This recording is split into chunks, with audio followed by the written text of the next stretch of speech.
Baik. Kita lanjutkan sedikit. Sampai di mana tadi?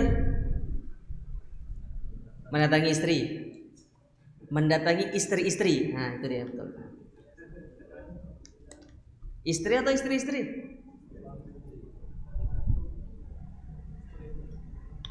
Istri-istri saja ya. Ini iktibar masayakun namanya. Doa. Antum datangi istri, nikmat tidak? Nikmat.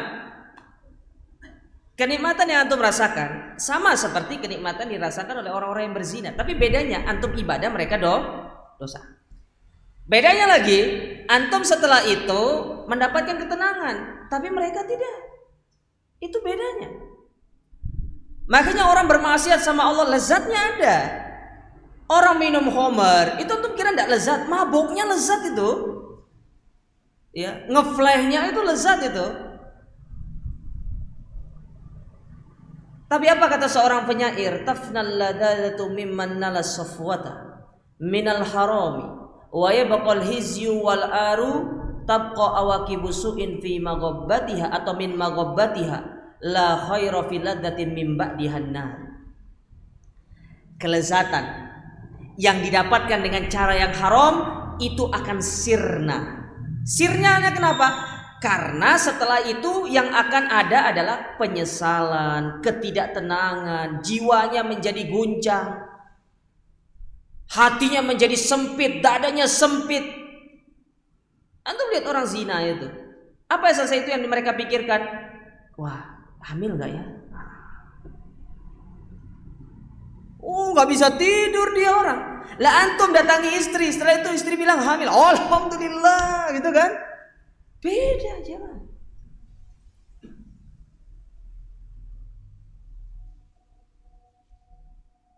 Maka dosa itu tidak ada ceritanya dosa itu mendatangkan ketenangan hati, tidak ada. Ketenangan jiwa tidak ada. Dosa itulah yang menyebabkan manusia itu terjatuh ke dalam kesempitan jiwa. Antum baca kitab-kitab para ulama. Salah satunya di antara kitab yang menjelaskan tentang darurud dzunub. Dampak buruk dari perbuatan dosa, di antara apa dibawakan Imam Ibnu Qayyim di dalam kitab beliau Ad-Dawa Ad-Dawa. Kemudian oleh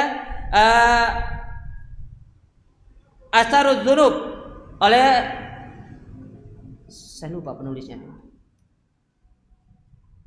Anda lupa kalau itu. Kemudian antum bisa baca dalam kitab Nurul Huda wa Dzulumatid Dolal yang ditulis oleh Syekh Said bin Wahab Al-Qahtani. Beliau membawakan satu bab namanya dampak buruk perbuatan dosa. Antum coba lihat. Beliau menyebutkan salah satunya apa? Sempitnya dada, sempitnya jiwa. Pikir setelah itu dia jawab. Orang nyuri, ada nggak ceritanya orang nyuri itu tenang? Pas nyuri enak memang. Setelah nyuri apa yang dia pikir? Wah, jangan-jangan bentar lagi kita jadi DPO, daftar pencarian orang. Nggak ada ceritanya orang maksiat, orang melakukan keburukan itu mendapatkan ketenangan, tidak ada. Kelezatan iya, tapi ketenangan, kesuksesan, kebahagiaan mereka tidak akan mereka dapatkan. Lebih-lebih kelapangan jiwa mereka tidak akan dapatkan. Makanya dengan bertobat kepada Allah, kita kembali kepada Allah dengan istighfar kita, dengan taubat kita, itulah yang dapat melapangkan jiwa kita. Apa kata Nabi SAW? Tuba liman wajada fi sahifatihi istighfaran katsiran. Sungguh beruntung orang-orang yang mendapati di dalam catatan amalnya istighfar yang sangat banyak. Dalam hadis yang lain Nabi bersabda, man aktsara min istighfar ja'alallahu lahu min kulli hammin faraja wa min kulli dhikin makhraja wa yarzuquhu min haitsu la yahtasib. Barang siapa yang berbanyak istighfar, bertobat kepada Allah Ta'ala, Allah jadikan pada setiap permasalahan solusi, pada setiap kesempitan kelapangan, dan Allah berikan dia rizki dari arah yang tidak dia sangka-sangka. Antum masih ingat kisah Imam Ahmad ketika dia dijamu oleh seorang penjual kue? Masih ingat kan? Saya pernah cerita kalau nggak salah di sini. Bagaimana Imam Ahmad ingin bertemu, ingin mencari hadis. Mampirlah beliau di satu masjid karena tidak ketemu sama syekhnya tersebut. Takmirnya ngusir, pergi gitu. Ya, bukan takmir An-Nur ya. Kalau dulu nggak ada HP, cari tulis Imam Ahmad, keluar mukanya nggak tahu orang dulu. Kalau sekarang kan gampang, tulis ya Ustadz Hamdan, keluar mukanya, Ustadz Wahyu keluar gitu kan. Nanti kalau diusir nanti kualat itu usir Ustadz ini gitu kan. Diusir, ketemu sama penjual roti, diajaklah sama penjual roti ini ke rumahnya. Ketika dia dijamu, kemudian dia mulai membikinkan rotinya. Apa yang diperhatikan oleh Imam Ahmad dari penjual roti tersebut? Setiap dia mencampurkan adonan roti tersebut, dia selalu mengucapkan istighfar. Dia selalu beristighfar kepada Allah. Dia kemudian mengaduknya dengan memperbanyak istighfar sama Allah Ta'ala. Imam Ahmad penasaran. Pak, saya mau tanya, apa manfaat dari istighfarmu ini yang kamu dapatkan? Kata dia, tidak ada yang aku minta kepada Allah, semuanya dikabulkan kecuali tinggal satu katanya. Apa itu? Aku ingin ketemu sama siapa yang namanya Imam Ahmad. Sairu Imam Ahmad oh, tek telik mukana. Ya. Ku penasaran ke saya singin Imam Ahmad.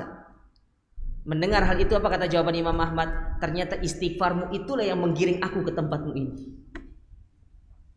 Istighfar. Makanya orang-orang yang beriman, orang-orang yang sadar, dia punya dosa, banyak dosa itu. Kullu bani adam khata'.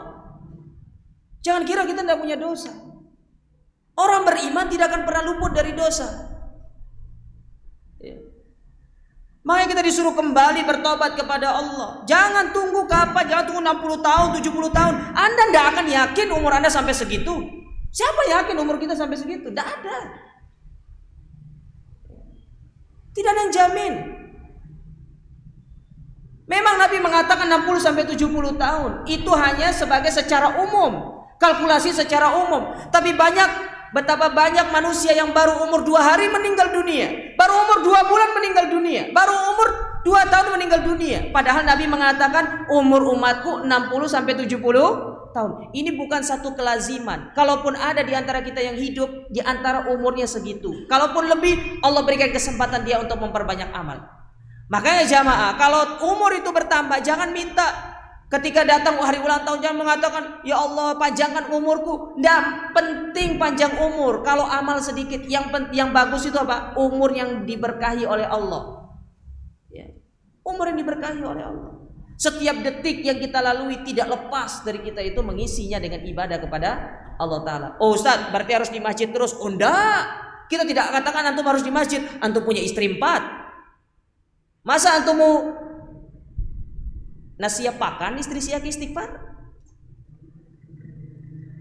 Butuh kerja, butuh kita mencari nafkah. Tapi niatkan kerja nafkah itu sebagai ibadah kita kepada Allah, maka itu dicatat sebagai pahala. Ini jamaah istighfar. Yang terakhir, yang berapa nih? Kelima kan? Yang kelima ya? Yang keempat. Yang keempat kelima? Keempat. Yang keempat itu berzikir sama Allah Ta'ala. Antum catat aja. Yang keempat berzikir. Yang kelima itu berdoa. Antum tahu permintaannya Nabi Musa ketika diutus oleh Allah menghadap Fir'aun. Apa yang Nabi Musa minta? Allah sebutkan dalam surat Thaha ayat yang ke-24, 23, 24. Kata Allah Ta'ala, idhab ila fir'auna innahu tagha. Pergi kalian kepada Fir'aun, wahai Musa. Ya. Lalu apa kata Nabi Musa ketika disuruh pergi kepada Fir'aun? Qala rabbi syrahli sadri. Ya Allah, lapangkan dadaku. Berarti berdoa sama Allah, minta jamaah. Ya. Kita ini ya, terlalu banyak Allah berikan waktu mustajab untuk berdoa, tapi tidak dimaksimalkan. Terlalu banyak. Waktu mustajab berdoa itu bukan hanya antara adzan dan iqamah, ya. Bukan hanya ketika sujud, bukan hanya ketika tasyahud akhir sebelum salam, tidak. Terlalu banyak. Maka maksimalkan semua itu. Tapi di antara waktu itu yang paling afdol di mana? Sepertiga malam terakhir. Disitulah Anda curhat sama Allah Ta'ala. Sebagaimana Anda curhat sama manusia, curhat sama Allah. Pernah nggak melakukan curhat sama Allah Ta'ala? Kita ini taunya curhat sama manusia sambil chattingan, sambil ngobrol sama manusia. Ingat jamaah, manusia kalau antum curhat hanya bisa menjadi pendengar setia, belum tentu bisa memberikan solusi. Tapi Allah Ta'ala, apa kata Allah Subhanahu wa Ta'ala dalam hadis nuzul? Man sa'alani fa'utiyah. Minta aku kasih. Man yastaghfiruni fa'aghfir lahu. Dia memohon ampun aku ampuni. Wa man yad'uni fa'astajib lahu. Berdoa aku kabulkan, kata Allah. Ustadz, gimana sih modelnya kita curhat sama Allah? Gimana Anda curhat sama manusia? Itu cara curhat sama Allah Ta'ala di sepertiga malam terakhir itu. Kadang ini kita lupa tata cara kita curhat sama Allah Ta'ala. Makanya usah terlalu formal-formal sama Allah Ta'ala itu. Ya Allah, begini, tidak perlu. Biasa saja. Setelah memuji Allah, ya Allah, Engkau adalah Rabb semesta alam, begini-begini. Ngobrol. Seolah-olah Anda ngobrol sama orang biasa. Tapi tetap kita ngobrol dengan Allah Ta'ala. Bahasanya gitu. Ya Allah, saya ini punya dosa, ya Allah. Gimana kalau Engkau tidak mengampuni dosa saya? Gitu caranya. Ngobrol sama Allah Ta'ala. Makanya di dalam agama kita ada diistilahkan dengan al-kholwah, berkholwah. Apa sih berkholwah itu? Berdua-duaan. Jangan hanya sama harim tok berdua-duaan. Apalagi bukan mahram lagi. Sama Allah tuh butuh kita waktu untuk berdua-duaan. Kita lupa berdua-duaan sama Allah Ta'ala. Ya, bukan malam sepertiga malam terakhir bangun nonton apa? Liga Champion dia tonton coba. Saya selalu berdoa semoga yang nonton sepertiga malam terakhir itu klubnya kalah sudah. Ya, biar misal sudah itu. Ya. Maka ini perhatikan siapa? Bangun sepertiga malam terakhir berdoa, curhat sama Allah, minta sama Allah. Karena di saat itulah di antara waktu yang paling mustajab yang Allah Subhanahu wa Ta'ala akan mengabulkan doa kita. Nah, di antara doa yang untuk minta itu minta supaya Allah memberikan kelapangan hati kita. Wallahu ta'ala alam. Mungkin ini yang bisa kita sampaikan pada kesempatan berbahagia ini. Seperti biasa saya tidak membuka tanya jawab ya. Kita akhiri dengan doa kafaratul majlis. Subhanakallahumma rabbana bihamdika asyhadu an la ilaha illa anta astaghfiruka wa atubu ilaik. Wassallallahu ala nabiyina Muhammad wa alihi wasallam wa akhiru da'wana alhamdulillahi rabbil alamin. Wassalamualaikum warahmatullahi wabarakatuh.